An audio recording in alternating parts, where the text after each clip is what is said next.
ছেলেটাকে ভাইটাকে মাফ করা কি যাবে? হাত তুলে সাক্ষী দিয়ে বলুন, মাফ করা কি যাবে? কথাটাকে বলেছিলাম করতে পারিনি, ক্ষমা করা কি যাবে? ব্যাস। তাহলে আমার একটা প্রশ্ন আছে, হসপিটালটা আপনার স্মৃতি করলো না কেন? আপনাদের তো জানার নেই, আমারই জানার আছে। হসপিটালটা আপনার স্মৃতি করলো না কেন জানবেন? হ্যাঁ, তার আগে একটা ছোট কাজ। আচ্ছা ভাই শুনবেন না? এই এক আসামি বসে মিন্টু শিকারী, এর জন্য ওই শয়তান ফেমাস হয়ে গেল। কেন আমি কারো সঙ্গে কথা বলবো, সে ফেমাস হবে না, এটা হতে পারে? হ্যাঁ, তো এই ছেলেকে ফোন করেছিলাম আমি। আপনাদের রাহিমকে চেনেন?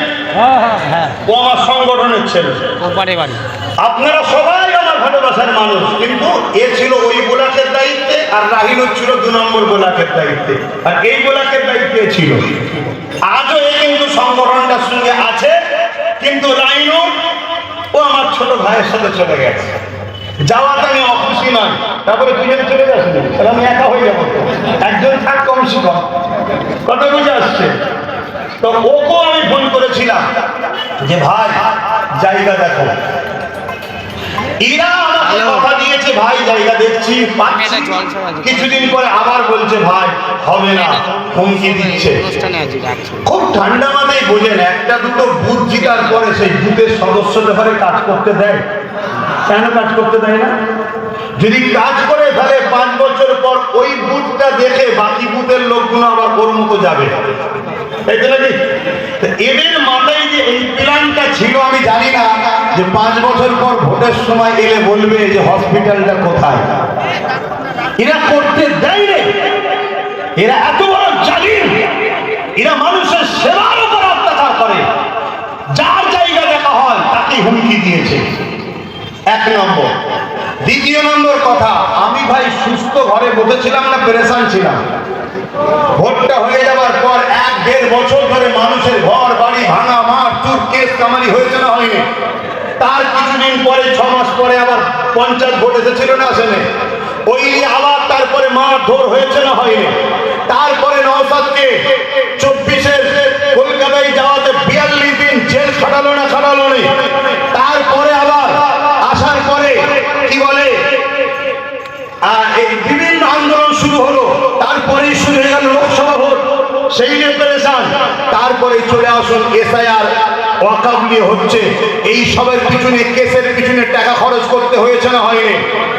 আরে আমি পয়সা দিয়ে নওশাদের চলে, ও সামনেও জিজ্ঞেস করবে, আমি দিই ওর চলে। কথা বুঝছেন না, বোঝেন না? ও তো পাই মাসে, আমি ওকে ছোট করছি না, হাকিকতটা। তাহলে আজকে সেই জায়গায় আমি এই কেস হাজার হাজার ছেলেকে মিথ্যা কেস দিয়েছে না দেয়নি? তারপরে পঞ্চায়েত ভোটে কয়েকটা ছেলে ডেট হয়ে গেল, এই সব নিয়ে পেরেশান। এর মধ্যেই যখন বাড়ি ফোন করি, যোগাযোগ করেছি, সামনে রয়েছে রাইনো, সামনে নেই, জিজ্ঞাসা করবেন।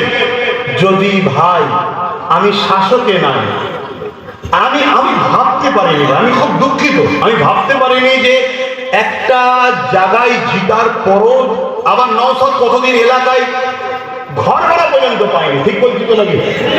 তাহলে বলুন এখানে আমার অন্যায়টা কি আছে, আমার ভুলটা কি আছে? তো বলুন, হাকি না, খোলাখুলি কথা হচ্ছে করে বাবা। এরপরও আমি দুটো কথা বলবো, অর্ডারটা আমি করেছিলাম না নওশাদ। তাহলে যদি ভুল করে থাকি, আমি আমার কাছ থেকে সরে যেতে মন যায়, সরে যাবেন। কথা শুনছেন? এর জন্য আমি দোষী।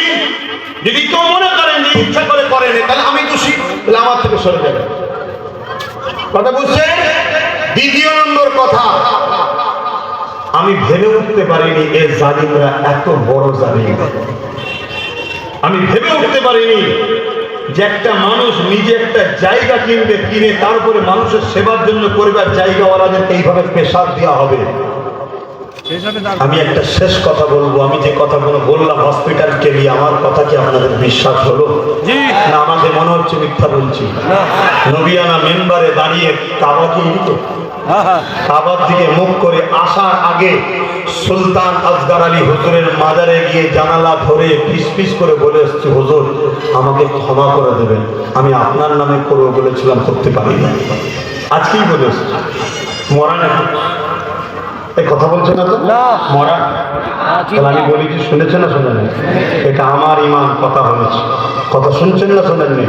সেই জায়গায় ভাই আবার বলছি, আমার বড় খারাপ লাগবে যদি আমার এই কথার জন্য আপনি আমার ভাইয়ের ওপরে দুঃখ করেন, আমার খারাপ লাগবে। কেন তার বড়, আর আমাদের পরিবারের শিক্ষা বড়র ওপরে চোখ চেয়ে কথা বলার অধিকার নেই। ও আমার সামনে মাথা হ্যাট করে কথা বলে, আমার পায়ে হাত দিয়ে সালাম করে, এটা আমার পারিবারিক শিক্ষা। কথা বুঝে আসছে না? ও যত বড়ই যেই হোক, আল্লাহ যেন কি হবে না হবে, কোনোদিন যদি আরো বড় জায়গায় আল্লাহকে পৌঁছে দেয়, আমি তো দোয়া করি আল্লাহ যেন সর্বধর্মের গরিবের মানুষের জন্য ওকে বাংলায় হুকুমতের ক্ষমতায় বসিয়ে দিই। বলুন আমিন, আরো জোরে বলুন আল্লাহুম্মা আমিন। কিন্তু আমার পরিবারের কালচার, আমার ইসলামের রীতিনীতি, বড়দেরকে সম্মান করতে হয়। তা বলেছি আমি, এবং ওপেন আপনার কাছে বলে গেলাম, নাকি ক্ষমা চাইতে কথা বলেন? কষ্ট নিলেন? অপর দিকে তার পরের দিন এসে ভাঙা পা দুলিয়ে কি বলেছিল? কথা বলছেন না যে আমার বড় শখ, আমি একটা ভাঙরে হসপিটাল করবো, তা তুমি করতে পারলে না কেন জিজ্ঞেস করেছেন কেউ? তুমি তো বাংলার ক্ষমতায় রয়েছো, 15 বছর ক্ষমতায়, টাকা তোমার হাতে, ফান্ড তোমার হাতে, রাজকোষ তোমার হাতে, পুলিশ তোমার হাতে, জমি তোমার হাতে, গুন্ডা তোমার হাতে, তুমি করলে না কেন? এই প্রশ্নটা একবার কেউ করেছে? আব্বাসের বেলায় প্রশ্ন তুলছো, আমায় যখন ঘেটেছো আমি আসবো, অন্য জায়গার জলসা কাটতে হয় কেটে দেবো, ভাঙরে আসবো, আমি সবাইকে বলবো, হসপিটালের ব্যাপারটা বলবো। আসা দরকার আছে না নাই? কেন তুমি আমায় টেনেছো? আর এই জায়গায় আমার জন্য আমার ভাইয়ের যদি ক্ষতি হয় কিছু, আমার ভাই আমার উপরে কষ্ট পাবে না পাবে না? এটা আমার দায়িত্ব পড়ে গেছে এই কথা মানুষকে বোঝানো, যে ভাই আমাকে করতে দেওয়া হয়নি, তার সাক্ষী একটা বসে রয়েছে, আর একটা 2 নম্বরের আইনত, এদের দুজনকে বলেছি। আর এরা যদি কোনোদিন মুখ ফিরিয়ে দেয়, অত কাঁচা ঘাসে আমি পা দিয়ে চলি না, কাঁচা আলে আমার ফোনে সব রেকর্ড হয়, এদের সব কথা আমার কাছে রেকর্ড আছে। আর শুনছেন তো নাকি? হ্যাঁ, আমি কাঁচা আলে পা দিয়ে লোক আমি নয়। কথা খারাপ দিচ্ছেন নাকি? এটা তো দুনিয়া আব্বা, এটা দুনিয়া। সুযোগ পেলে ছেলে বাপকেও ছাড়ে না, বাপ ছেলেকেও ছাড়ে না, হচ্ছে না? বলো, এটা দুনিয়া, একটু বুঝে বুঝে পা ফেলতে হবে, না ফেসে যেতে হবে। যাই হোক, সামনে বলে ফেললাম, ভালোবাসিস তো, বলছি খারাপ হবে নাকি? তো যাই হোক, তো ভাই আমার 10,000 মাদ্রাসা দেবে বলেছিল, রাজ্য সরকার দিয়েছে না। ওয়াকাফ রুখবো বলেছে, রুকেছে। বেঁচে থাকতে এসআর হতে দেবো না বলেছো, এসআর হয়েছে না হয়নি? উপরন্ত কি বলছে জানেন? 40,000 আমার বিধানসভা থেকে কোথায় জানেন? ভবানীপুর থেকে বাদ গেছে, তা আমার বয়ে গেছে। তার মানে কি? উনি তো জানে আমি হারবো, আমার বয়ে গেছি বলেছে না?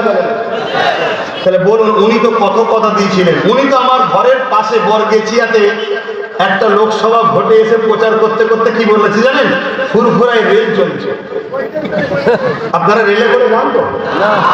সেই জায়গায় আমি না হয় একটা কথা বলেছি, আর আমার ইরাদাও ছিল এই জায়গায় দাঁড়িয়ে থেকে ভাই আমি করতে পারিনি, আমি নিজে থেকে স্যালেন্ডার হয়ে যাচ্ছি, আমি করতে পারিনি। ছেলেটাকে, ভাইটাকে মাফ করা কি যাবে? হাত তুলে সাক্ষী দিয়ে বলুন, মাফ করা কি যাবে? কথাটাকে বলেছিলাম, করতে পারিনি, ক্ষমা করা কি যাবে? বাস ক্লিয়ার। আমি আমার বাপ মা ভাই বোনদের কাছে যথেষ্ট। বাকি কে কোথা কি বলছে ওলিয়ে ভাবার সময় আছে আপনার থেকে?